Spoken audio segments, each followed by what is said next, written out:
मतलब पूरे इंडिया में जो है ब्लूबेरी अभी हमारे जो फार्मर देख रहे हैं वो कर सकते हैं। हाँ हाँ कर सकते हैं। लोगों को बोलने के पहले मैंने खुद करके देखा है। अच्छा मार्केटिंग लोकल में कर पाए, अगर 500 रुपए पर केजी बेचे जी, अगर 5000 किलो हुआ 25 लाख। बाप रे बाप।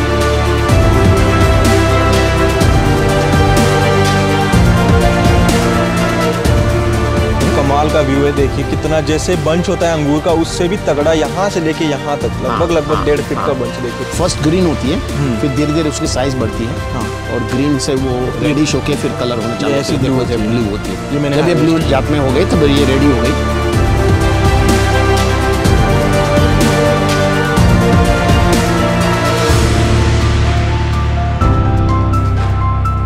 और मान लीजिए जैसे कि आप इंडिया में यहाँ पे प्लांट बना रहे हैं जी, क्या वो सक्सेसफुल हो चुकी है? हाँ हो चुका है। तो आपने लैब बनाई है, वहाँ पे प्लांट्स बनेंगे टिश्यू कल्चर। हाँ जी।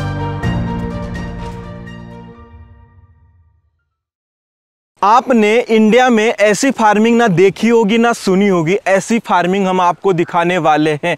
काफ़ी इंटरेस्टिंग और गजब की फसल हम लेके आए हैं। एक नई फार्मिंग है और इंडिया में अभी अभी लेटेस्ट में आई हुई है और 100% यहाँ पे सक्सेसफुल हुई है। तो आज हम हैं दोस्तों महाराष्ट्र में महाबलेश्वर पासगनी में, और यहाँ पे क्या दिखाने वाले हैं सीधा अंदर जाके मैं आपको दिखाता हूँ। तो ये देखिए मेरे हाथ में जो फसल है, इसको मैं पहले आपको टेस्ट करके दिखाऊंगा, तब तक आप कमेंट में बताइए कौन सी फसल है।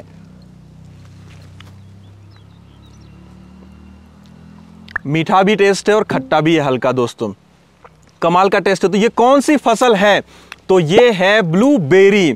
तो दोस्तों ये एक्चुअली इंडिया की फसल नहीं है और इंडिया में जो है इसको किया ही नहीं जाता है। तो यहाँ पे किस तरीके से किया जा रहा है, आज इसका हार्वेस्टिंग भी चल रहा है, वो देख सकते हैं सामने डिब्बा में निकाल के रखा जा रहा है। तो भाई साहब ये ब्लूबेरी का पूरा चिट्ठा आज हम खोलने वाले हैं कि इसको इंडिया में आप करके क्या पैसा कमा सकते हैं वाकई में, और इंडिया के क्या हर एक कोने में ये हो सकता है क्या। तो बहुत मजा आने वाला है। जिनसे आज हम मिलने वाले हैं उनके बारे में पहले मैं परिचय करवा देता हूँ। तो इनके बारे में जितना बोले उतना कम ही है दोस्तों, क्योंकि इनको स्ट्रॉबेरी के जनक कहा जाता है। क्योंकि 1989 में जो है इन्होंने उसके पहले यूएसए में जाके जो स्ट्रॉबेरी कैसे ग्रो की जाती है वहां से सीखा, फिर महाबलेश्वर में यहाँ पे लाया स्ट्रॉबेरी को, यहाँ पे ग्रो किया। तो यहाँ पे काफी बड़ा इन्होंने काम किया है। उसके साथ साथ यूपा ग्रुप के चेयरमैन है और हाल ही में अभी इन्होंने जो है ब्लूबेरी इंडिया में लाई है बाहर से। तो वाकई में क्या इस फसल को इंडिया में हम ले सकते हैं कि नहीं, वो इनसे पूरा डिटेल में जानेंगे। तो सर नमस्कार। नमस्ते सर जी का नाम है अमरीश करवत और महाबलेश्वर पासगनी में रहते हैं जी। सबसे पहले तो मेरा एक बेसिक सवाल ये है कि थोड़ा सा ब्लूबेरी की हिस्ट्री के बारे में थोड़ा सा बताइए। ब्लूबेरी ये फ्रूट अभी सुपर फूड माना जाता है जी। काफ़ी सालों से अभी बहुत वर्ल्ड वाइड पॉपुलर हुआ है और इंडिया भी ये फ्रूट को काफ़ी क्वांटिटी में इंपोर्ट करता है। प्रोसेस्ड, फ्रोज़न, ड्राइड और फ्रेश काफ़ी इंपोर्ट होता है। ब्लूबेरी का क्रॉप मैं 8-10 साल से स्टडी कर रहा था। काफ़ी कंट्रीज़ मैंने देखा। मैंने ये ऑब्जर्व किया कि ये बहुत डिफ़िकल्ट क्रॉप नहीं है जैसे लोगों को लगता है। और ओरिजिनली ये क्रॉप नॉर्दर्न पार्ट में, नॉर्दर्न अमेरिका में होता था जहाँ काफ़ी कोल्ड क्लाइमेट होती थी। तो लोगों को ऐसा लगता था कि ये कोल्ड क्लाइमेट में ही होता है। लेकिन काफ़ी सालों से काफ़ी रिसर्च हुआ है और सदर्न वैरायटीज़ जो डेवलप हुई है जो इंडिया की क्लाइमेट में हो सकती है। मतलब पूरे इंडिया में जो है ब्लूबेरी अभी हमारे जो फार्मर देख रहे हैं वो कर सकते हैं। हाँ हाँ कर सकते हैं। ये सामने मैंने लोगों को बोलने के पहले मैंने खुद करके देखा है।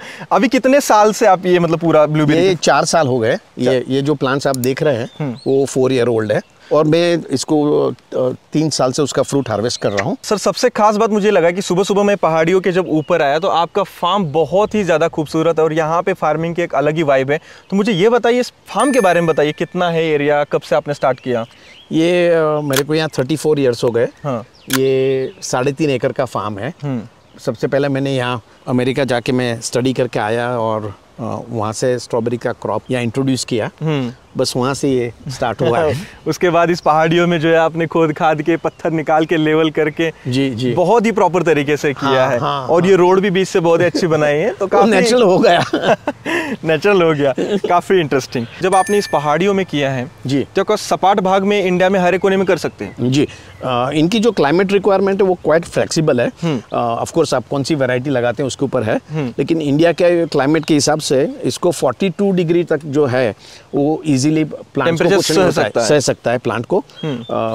मैंने काफ़ी हॉट कंट्री में भी देखा कि 45 डिग्री तक ये जो वैरायटीज़ मैंने लगाई है वो विदाउट एनी डैमेज होती है।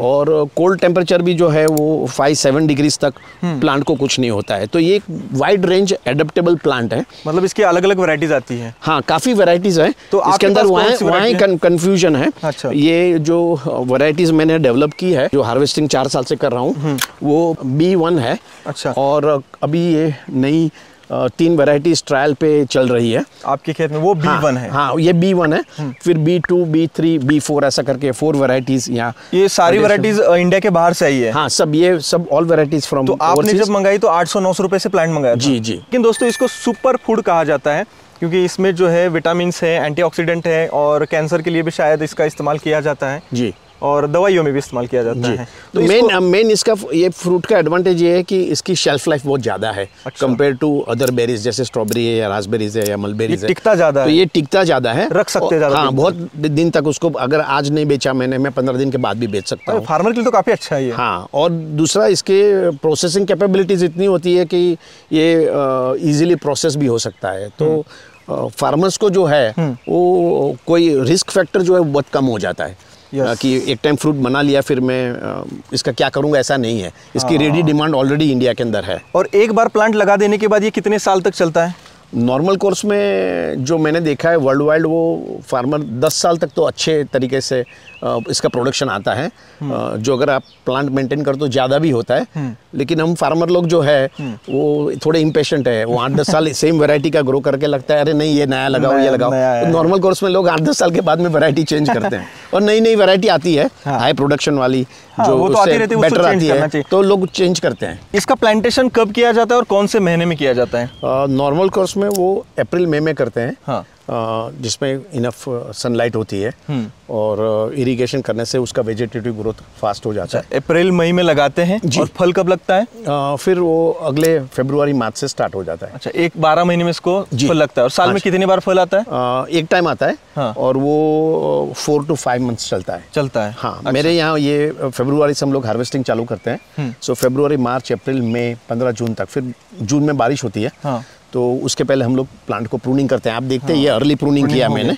अगर ये बारिश यहाँ पे लेट हो तो आप रख सकते हैं? हाँ, रख सकते हैं। अभी पॉली हाउस हो तो उसको भी रख सकते हैं। पॉली हाउस है तो और प्रोडक्शन बढ़ेगा। मैं जून में बारिश इसलिए मेरे को कट करना पड़ता है, नहीं तो बहुत टाइम फ्लावरिंग और फ्रूटिंग साथ में है। लेकिन पॉली हाउस करने से वो अगस्त तक मैं ले सकता हूँ। अब मुझे बताइए कि यहाँ पे ये 2 लाइन का डिस्टेंस कितना रखा है आपने? ये 6 फुट है डिस्टेंस। अच्छा, ये 6 फीट है जी। और आइडियल अगर फार्मर करता है तो कितना रख सकता है? थोड़ा कम होना चाहिए। ये मैंने स्टार्टिंग में ऐसा सोचा था कि ये बुश इतना बड़ा होगा, हार्वेस्टिंग के लिए जगह चाहिए, तो वो किया है। लेकिन थोड़ा स्पेस और कम कर सकता हूँ मैं। हाँ। तो ये 6 फुट है और प्लांट टू प्लांट जो है वो 2 फुट है। अच्छा, ये प्लांट से ये प्लांट 2 फुट का है। हाँ, ठीक है। हाँ। और प्लांट लगाते समय जो है हमें क्या क्या करना है?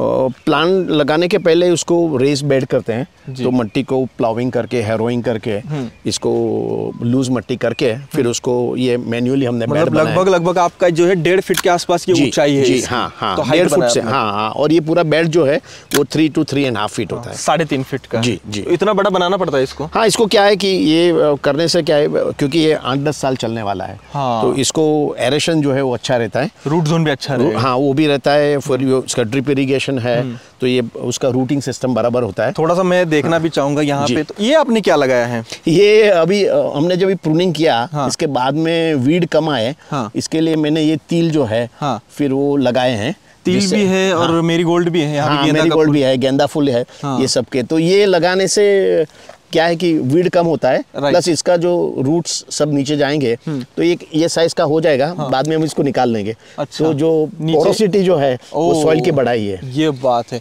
तो और मिट्टी में देख रहा हूँ आपके यहाँ पे ये सॉइल है जी, जो ये पीएच इसका कितना रहना चाहिए? ये 5.5 पीएच है इसका।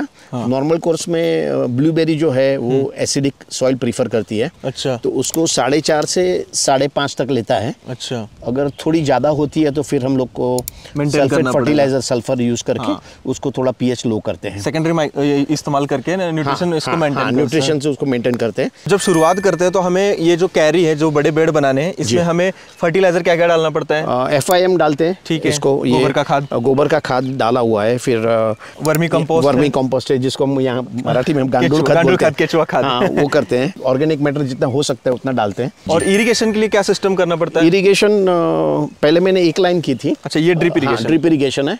अभी 2 लाइन पे किया क्योंकि उसका रूट जोन जो है वो काफी स्प्रेड हो रहा है। अच्छा, तो अगर एक साइड होगी तो इधर बढ़ेगा, उधर बढ़ नहीं पाएगा। हाँ, और ये ड्रिपर का डिस्टेंस है 1 फीट पे, एवरी 1 फीट पे ड्रिपर है। अच्छा, ये जो पानी गिरने वाला सिस्टम है, ये काफी जरूरी है दोस्तों, क्योंकि अगर इरिगेशन आपका गलत हो गया तो आने वाला फ्रूट है, आने वाली जो ग्रोथ है, वेजिटेटिव ग्रोथ है, वो अच्छी नहीं हो पाएगी। और सबसे अहम तो यही था। तो एक बार प्लांट लगा दिया तो 10 साल ये चलेगा। जी। तो आपने यहाँ पे ये क्या लगाया है? तो ये ट्रैप? हाँ, ये भी जरूरी है। ये स्टिकी ट्रैप है। तो जो सकिंग पेस्ट है उसको ये अट्रैक्ट करता है और वो चिटक जाते हैं। तो मेरे को पेस्टिसाइड का यूज मिनिमम हो जाता है। दोस्तों मेरे को तो ये पता है, अगर किसी को पता नहीं होगा तो ये बहुत ही ज्यादा जरूरी होता है, क्योंकि अगर आप केमिकल कम इस्तेमाल करना चाहते हैं तो इस चीज का आप इस्तेमाल जरूर कीजिएगा। ये मधुमक्खी की पेटी की भी जरूरत होती है क्या इसमें? ब्लूबेरी, वो इसका फ्लावर जो है सेल्फ पॉलिनेशन है। लेकिन बाय एक्सपीरियंस ये प्रूव हुआ है कि जितनी मधुमक्खी ज्यादा होती है वो हिसाब से पॉलिनेशन बहुत ज़्यादा अच्छा होता है। अच्छा। और उसकी effect size of the berry पे पड़ती है। तो ज़्यादा अगर मधुमक्खी है तो ब्लूबेरीज की साइज बड़ी होती है। तो इसके बाद यहाँ पे आपने जो बीच में जो ये मल्च बिछा है, ये किस लिए बिछा है? ये कपड़ा ब्लैक कलर का UV रेजिस्टेंस कपड़ा आता है। राइट। तो ये ऊपर तक लगा देते हैं तो कोई वीडिंग का कोई खर्चे नहीं आता है। मतलब और ये लेबर की जरूरत नहीं है। लेबर की जरूरत। और नॉर्मली ये कपड़ा जो है वो, और यहाँ बारिश भी ज़्यादा है फिर भी ये मेंटेन होता है। फिर सॉइल जो है वो प्रोटेक्ट करती है, सरफेस सॉइल बह नहीं जाती है। ये काफी इंटरेस्टिंग। और मेरे को जो वीडिंग है स्पेशली हार्डली नहीं करना पड़ता, ऐसा है तो लेबर कॉस्ट 0 हो जाती है। अच्छा, तो अभी ये फसल लगा के कितना साल हुआ? ये इसको अभी 2 साल हुआ है। 2 साल हुआ। हाँ, 2 तो साल अभी इसका हार्वेस्टिंग लिया। हाँ, और इसका हार्वेस्टिंग हो गया, इसलिए हमने ये अर्ली प्रूनिंग की है। तो अभी यहाँ पे आपने ये पूरा हर साल इसको कट करना पड़ेगा? हाँ। तो जो अभी ये मैंने कट कर दिया इसको। तो अभी ये जो है वो 3-4 महीने में पूरा उसका वेजिटेटिव ग्रोथ हो जाएगा। अच्छा। फिर सितंबर अक्टूबर से उसका फ्लावरिंग स्टार्ट हो जाएगा। अच्छा। और वो ये शायद फ्लावरिंग जल्दी हो जाएगी तो फ्रूटिंग भी मेरी जल्दी आएंगी। और कट करने के बाद आपने सफेद क्या लगाया है? ये जो व्हाइट है वो कार्बन डाइजम है। अच्छा, अंदर बाविस्टीन है और व्हाइट कलर है, फंगस ना अंदर जाए। या करेक्ट। और व्हाइट कलर इसलिए लगाया कि उस काड़ी पे हमने लगाया है। जी हाँ, तो ये हमको मालूम है कि कहाँ हमने प्रूनिंग किया था। अगर कोई बंदा चूक गया तो उसको बता सकते भाई यहाँ पे चुके हो तुम। जी, ये बहुत सही है। और एक इंटरेस्टिंग चीज मुझे ये दिखाई दी कि आपने वो पूरा फार्म ढाक दिया है, वहाँ पे ब्लूबेरी लगी हुई है। जी, ये पूरा निकाल दिया है, ऐसा क्यों? ये बर्ड्स है, उनको ब्लूबेरी बहुत अच्छी लगती है। अच्छा, बर्ड्स खाते हैं? तो बर्ड्स जो है जब भी फ्रूट रेडी हो जाते हैं ना, तो ये हमारा तो जंगल एरिया भी है थोड़ा, तो बर्ड्स बहुत आते हैं। तो पहले साल मैंने नेट नहीं लगाई थी तो समझ में नहीं आया, लेकिन फिर वो समझ में आया कि आधे फ्रूट तो बर्ड्स ही खा जाते हैं। तो फिर अभी हम जब भी फ्रूटिंग सीजन होती है तो एक 4 से 5 महीना जब फ्रूटिंग होता है तब नेट लगाते हैं, उसके बाद में निकाल लेते हैं। हाँ, फिर हमारे पास में जो कुछ सामान था उसका जुगाड़ करके हमने ये बना दिया। अभी इसका फ्रूटिंग ले लिया, ये हो गया तो नेट निकाल दिया ताकि नेट की लाइफ भी बढ़ेगी। करेक्ट। और फिर वही नेट हम अगले साल यूज करते हैं। कोई भी नई फसल जब इंडिया में आती है तो फार्मर्स को ग्रो करना काफी मुश्किल रहता है, क्योंकि उसके बारे में, उसके बायोलॉजी के बारे में, उसको क्या स्प्रे करना है, कैसे करना है, ये जानकारी बहुत कम होती है फार्मर्स को। तो मैं पूछना चाहूंगा कि अगर कोई फार्मर फर्टिगेशन इसको कर रहा है शुरुआत से, प्लांटेशन करने से 12 महीने तक हार्वेस्टिंग तक, तो फर्टिगेशन कैसे करेगा वो? फर्टिगेशन मैं तो पूरा ड्रिप में ही करता हूँ ये। और जो FIM और जो स्टार्टिंग के अंदर जो बेसल डोज सब दिए हैं वो एक टाइम हो गए उनके रूट सिस्टम। साल में एक बार हमें गोबर का खाद या वर्मी कंपोस्ट वो डालना ही है? हाँ, हर साल मैं ऊपर टॉपिंग करता हूँ। लेकिन एक टाइम जो अंदर रूट जोन में चला गया उसके बाद में तो ड्रिप में ही करना हूँ। तो ड्रिप में जो NPK है वो डिपेंडिंग प्लांट का ग्रोथ कैसा है वो हिसाब से, जो शुरुआत में वेजिटेटिव ग्रोथ चाहिए तो नाइट्रोजन देते हैं पहले। नाइट्रोजन थोड़ा, लेकिन ज़्यादा फॉस्फोरस। और फिर जैसे वेजिटेटिव ग्रोथ करता है उस हिसाब से नाइट्रोजन भी बढ़ाते हैं। और एक टाइम फ्लावरिंग स्टेज आ गई, जैसे यहाँ है तो फ्लावरिंग आती है तो फिर वो लोग अभी ये फ्लावरिंग स्टेज है? जी, ये फ्लावरिंग स्टेज है उसकी। तो इस टाइम पे न्यूट्रिशन हम क्या ज़्यादा देते हैं? ये एक बुश जो है ये थोड़ा एक टिपिकल जो मैंने ऑब्जर्व किया है कि एक टाइम ये ग्रो के फ्लावरिंग स्टेज पे आ गया है तो वो कंटिन्यूसली एक के बाद ये अभी भी फ्लावरिंग चालू है, आप देख सकते हैं। ये दिख तो रहा है मुझे, अभी फ्लावरिंग इसका चालू है। और जितने फ्लावर्स हैं ये वो turn out to be a fruit. तो ये इसको जो है वो, हाँ, तो वो आप देखेंगे ये जितने फ्लावर्स हैं, ये जितने फ्लावर लगे थे यार, ये देखिए दोस्तों, क्या जितने फ्लावर्स से उतने फ्रूट होते हैं। कमाल का व्यू है, देखिए कितना जैसे बंच होता है अंगूर का, उससे भी तगड़ा, यहाँ से लेके यहाँ तक लगभग 1.5 फीट का बंच देखिए यहाँ। और जैसे ये फर्स्ट ग्रीन होती है, फिर धीरे धीरे उसकी साइज बढ़ती है, और ग्रीन से वो आस्ते आस्ते रेडिश होके फिर कलर होना चालू होता है। देखो जब ब्लू होती है, जब ये ब्लू जात में हो गई तब ये रेडी हो गई, तो फिर ये हम उसका हार्वेस्ट करते हैं। ये अच्छा, ऐसे हार्वेस्ट करते हैं। हाँ, ये सीधा ऐसे पिक करना है, सिंपल हार्वेस्ट। हाँ, सिंपल है। और जब रेडी हो जाती है तब वो उसका हाथ लगाए तो टूट जाती है, तो काफी इजी है उसका। इसको कितने साल हुए?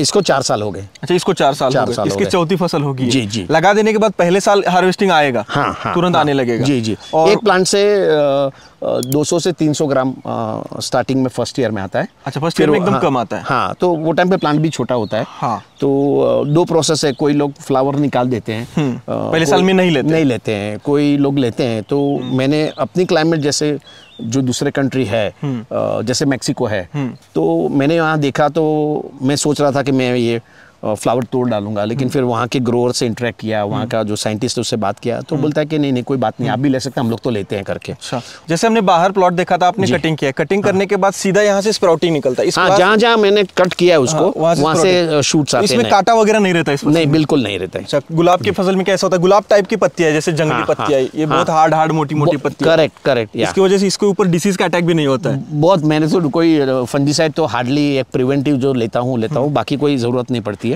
मतलब न्यूट्रिशन की अगर बात करें तो एनपीके मैनेजमेंट करना है, माइक्रोन्यूट्रिएंट मैनेजमेंट करना है साल भर अपने सॉइल के अकॉर्डिंग, फसल के अकॉर्डिंग। करेक्ट। और उसके बाद पेस्टिसाइड इसको कम लगते हैं। हाँ, पेस्टिसाइड में ज्यादा बायो कंट्रोल पे ही हूँ, तो डिसीज और इंसेक्ट कंट्रोल जो है वो बायो कंट्रोल से ही हो जाता है। तो एक चीज जरूरी है, आपको नीचे तक मैंने ये देखा था मल्च, आपने यहाँ पे ऊपर तक किया, ऐसा क्यों?